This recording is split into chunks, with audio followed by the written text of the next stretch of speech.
Hi everyone, this is your weather woman, meteorologist Amy Metz. I am starting my show, Wow, the World of Weather, and this right here is going to be a roughed out version of the forecast for it. So, starting off here, this is my Facebook page. You can find this, access it, even if you don't have an account on Facebook.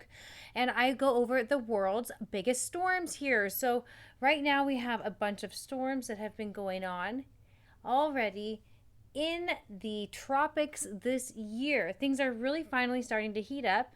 And so, where I'm focusing on right now are areas in the Atlantic and in the Pacific, also near Asia. There's quite a few storms for this next week that are going to be causing some damages, also making a couple landfalls. So, we already had a few landfalls last week. It was just a few days ago that I posted about those, and now there are more to come. So it's going to be everywhere around the world right now. We are watching for 9 that is going to become Ermine. And this, I believe, is going to be a little bit weaker and a little bit more to the east. But here I do agree pretty well with this forecast track that we're going to have Noru going over the Philippines north of Manila, and then also Talis heading toward Tokyo. So we already had some storms there since it was so wet. That could be more dangerous. Fiona did closely pass near Bermuda but did not hit there directly. And then Mexico just had a quake, 6.8. Newton is nearby where that quake was, but very small on the moisture profile. Tiny bits of monsoonal moisture going up there toward the north over the southwest U.S., but also another area that we're watching for in the Atlantic that's going to have a better chance of becoming very strong if it gets to hang out there, but I don't think it'll actually make it all the way across the sea. And then back to 9. So, what I want to focus on right now are the 3 main things through forecasting tropical weather that I focus on personally. That's going to be especially sea surface temperatures, wind shear, and then moisture. So we just kind of showed parts of the moisture there. And here's the widespread view of what storms are out there now that we'll be going over. So, the National Hurricane Center is a Department of Commerce entity through the U.S. government that does cover a lot of information here. We have Gaston going out toward Europe. We have Fiona going north of Bermuda. We have 9 that will soon become Ermine that will cross near Cuba and Florida. Another disturbance that may or may not form into something won't really bother anyone on land either way. 10 could pose some threats here in the future, but not as likely as it is likely that it will definitely become a storm. Newton is not going to bother any land, but it does have a strong center at the very center now. And then that other batch of thunderstorms south of Mexico is not likely to form. Nothing's really been going on in the Central Pacific. I'll tell you why soon.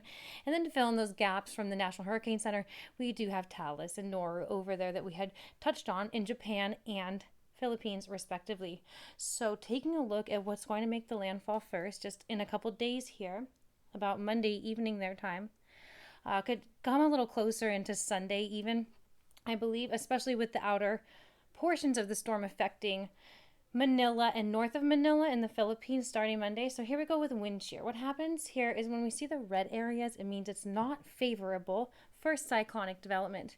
If this storm ends up running into some of those areas with the reds, it's going to start to weaken the center rotation, make it less strong, and then kind of decrease the wind speeds before it ends up hitting Vietnam.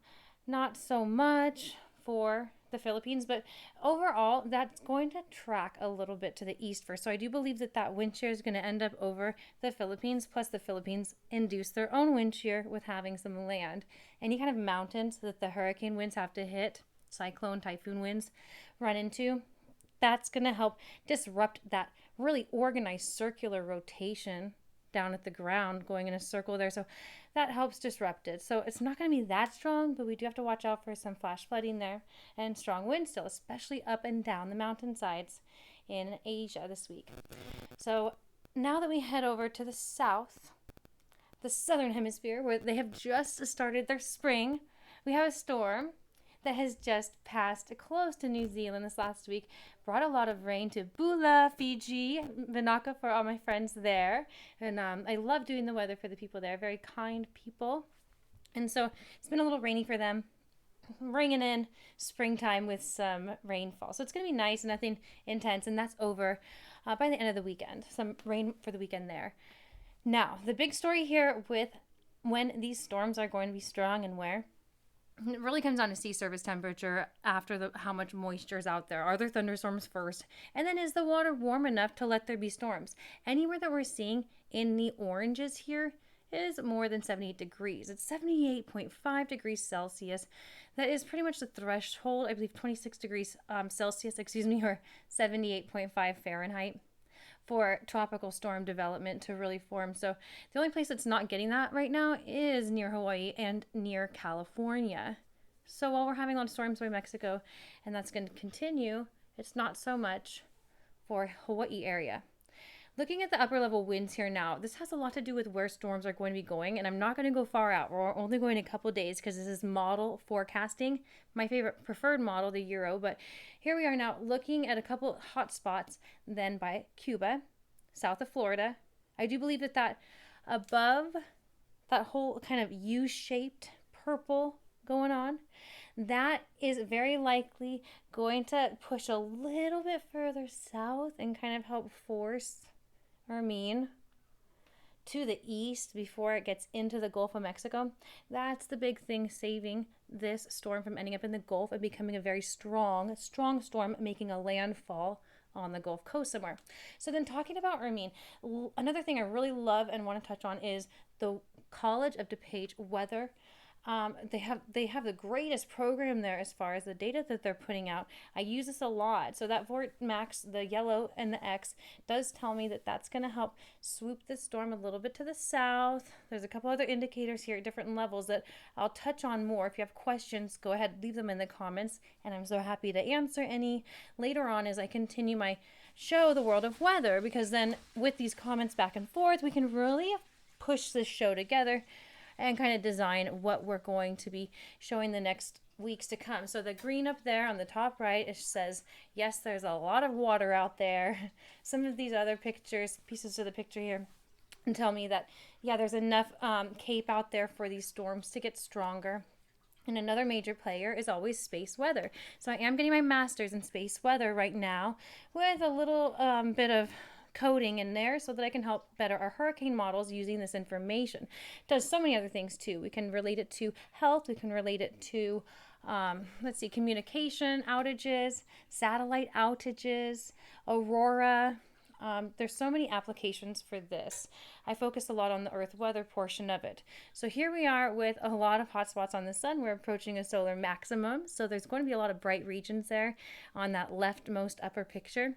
That means that there's areas on the sun that are going to be magnetically reconfiguring, and in the meantime sending electromagnetic radiation toward us, or maybe even plasma, magnetically charged plasma, like in the center there. You see some blasts there. That's a big old thing on the coronagraph, and wow, that big blackout. So solar storm passed is what that tells me. It passed the actual satellite that's collecting the data, perhaps, that it got either whited out from the solar storming. It was so intense there, that last M class flare that we have there down by the bottom, they travel at the speed of light, that type of storm.